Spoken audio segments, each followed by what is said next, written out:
And gardening is all about persistence. Really. Yes. We try again.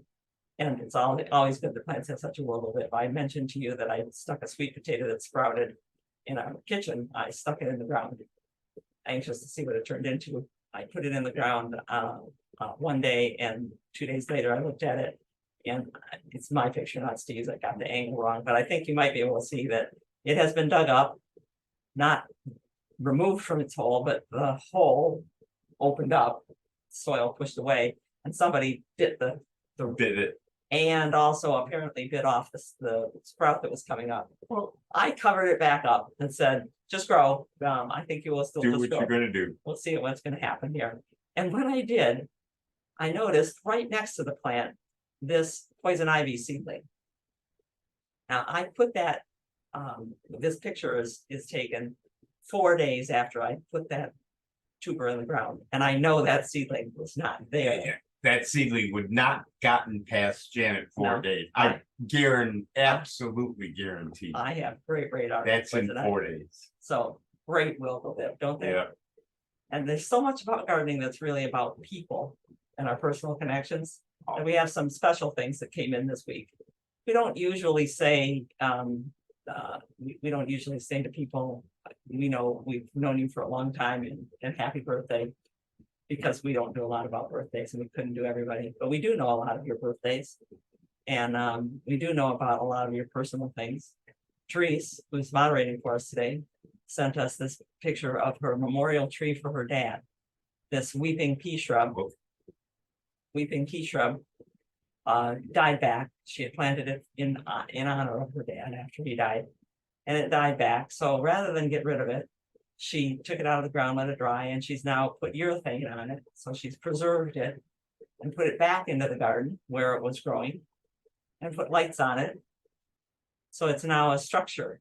And that's a pretty cool thing to do, to remember the people that are important to us in the garden on those special days. So happy birthday to Colleen, because there was a request to do that, and that was a special thing today.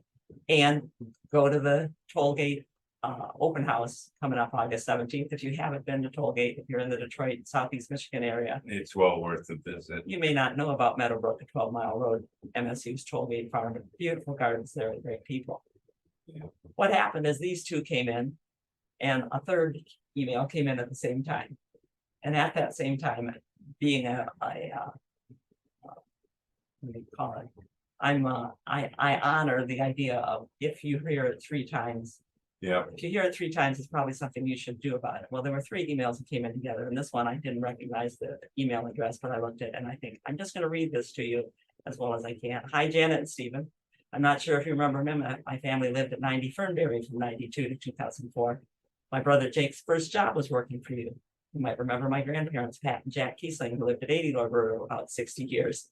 As a child, I was a good friend with your neighbor, the Praters. I grew up walking and riding my bike past your house and referring to you as the plant lady. One day while I was at the Prater's house, you gave us a tour of your backyard. I must have been 6 or 7 years old, and it blew my mind. I remember you grabbing a small white flower from a shrub, giving it to me and telling me to eat it. It was spicy and delightful, and it was the first flower I'd ever eaten. I wanted to reach out to you and thank you for growing your garden, because I truly believe it changed my life. I was a child with a clearly innate love for plants that didn't have parents or family members who were able to really nurture and support that love. But seeing your yard as an example of what could be left a lasting impression on me. I'm now 29 years old, living in Portland, Oregon, and going to school for environmental landscape management technology at Portland Community College. Over the last 2 years, I completely transformed the front and backyard of the house I'm living in, from grass lawn into the garden of my dreams. I grow veggies, raspberries, grapes, cut flowers, native shrubs and perennials, and a little rock garden. I recently started my own eco garden consultation, maintenance, and design business called Spring Wizard. I facilitated my first class yesterday. I wanted to share some photos of my garden with you, as well as 7-year-old me with a little flower garden my mom let me grow after I begged her for many years. I hope that maybe there are kids in my neighborhood now that pass my house and feel inspired to grow their own gardens, and that the plant lady effect will continue. Sincerely, Tess Kiesling. I'm putting That's why we grow gardens. I'm putting this up here today because I wrote back, and Tess and I have been back and forth a couple times now. I told her that I am so glad that she let us know, and that this is why we garden, isn't it? And I'm sure that many of us have influenced many, many people who don't think to tell us about that or don't even know. But they're the ones who are gardening and carrying on your legacy today. So this is a good day to remember special people. Like Tess Jack. Kiesling's grandpa. A good reason to grow your garden right out to the road. You meet neighbors when you're out there digging around right by the road. Okay, now what questions do we want to get started with? Therese Chenoweth, you are here to help us keep track of that. I know you had at least one, but go on if there's some more. Sure. So good morning. We answered Jean's already about the lilacs, but Karen Harrison mentions that she has a client with 3 morning light miscanthus. Mhm. And 2 are growing beautifully, but the 3rd one is not growing at all and is even smaller than when they planted it 3 years ago. Any ideas what would be up with that? Yes, She even has yes. two others Yes, in different indeed. locations that aren't growing at all. Yes, indeed. Miscanthus, that incredibly tough plant, does have a pest that's showed up. Maybe going on 15 years ago now, we first saw the reason for the miscanthus dying out here and there. And there's a borer, it's a maggot, Yeah. probably a fly that gets into the crown. And what you need to do is get rid of those places that are infested with this maggot so that it doesn't hatch out again next year. We did actually include pictures of this. And when we get into the leaf stem canker, we can show you an example of what it looks like. But you need to take a look, Karen, into the crown of that plant. And I know it's trouble digging them out, but dig it up. Keep an outside piece that is clean and doesn't have any discoloration on any of its stems. Get rid of the rest. And then over the next couple of years, watch for any bad pieces and take them out, because we don't know what it is. Some pest either evolved to attack miscanthus, or some pest that is native to the same place in Asia where miscanthus has found its way over here. We found one live example of the pest. Yeah. We drove it up to Michigan State, and along with the entomologist, we looked at it and he said, boy, it's a maggot of some kind. But it was just one pest, and that one didn't survive to become an adult, so it couldn't be identified for exactly what it is. And no one else that we know of has actually cared to figure out what it is that's eating the miscanthus, but it can be devastating if you let it get out of hand. So dig it up, put in a live piece, get rid of and either burn or hot compost what's the rest of it, make sure that it's not going to be bad. And this is a good time of year to do that, because if it is like the ones that we saw, the borer is not all the way down in the crown right now, it's higher up in the stem. Great. Also, Sue Shandorf has a 8 to 10 foot magnolia, and wondering if she should wait until spring after it blooms to cut it back, or can she do that now? You can do that now. Late August is probably the best time to keep things small than to keep things small that you want to keep small. Magnolia is not a great plant to want to keep smaller than it wants to be, because magnolia tends to resent being cut, in that when you make a cut, the stem is very likely to get some dieback on it and some canker on it. So you keep your cutting on a magnolia to a minimum.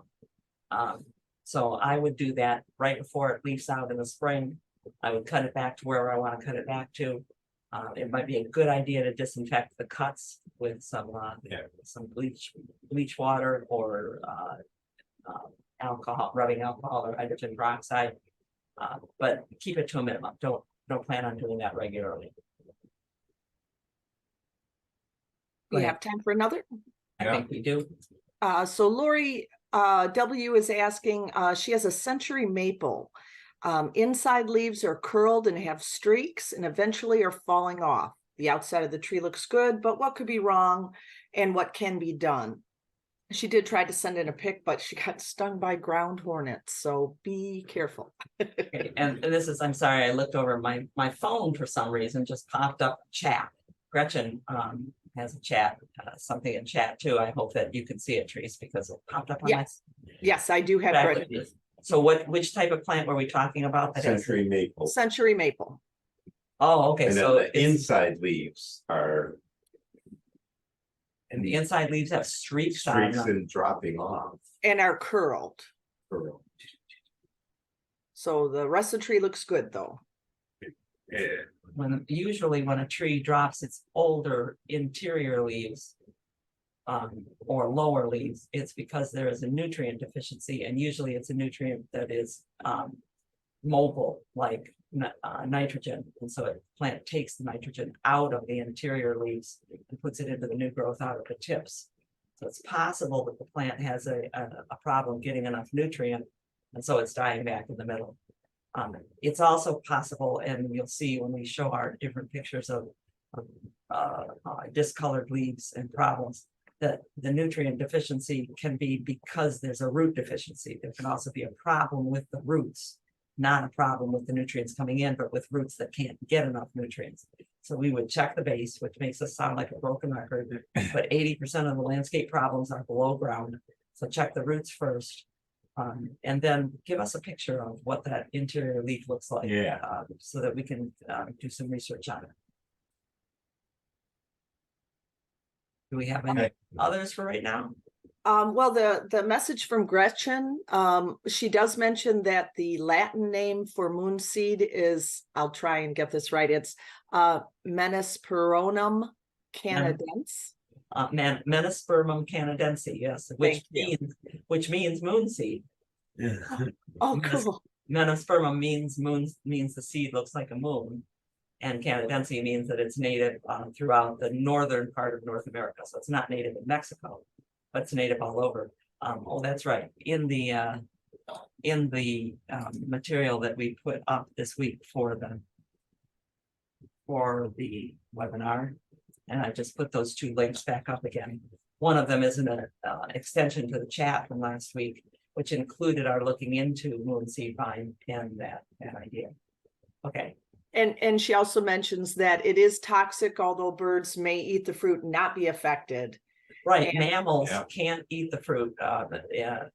All references that we ran across all said berries are very toxic.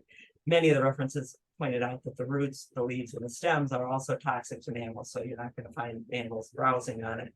How toxic the other parts are, I'm not sure, because the root is quite yellow and identifiable, and also gives the name yellow root. Right. To one of our Native American tribes areas and some of their medicines. So there's some medicinal use of it. Thanks, Gretchen. yeah, and finally, she mentions that it's good in wild areas, but probably not so much in gardens. It's a very valuable plant in the wild areas. I bet for birds. Let's move along. Okay,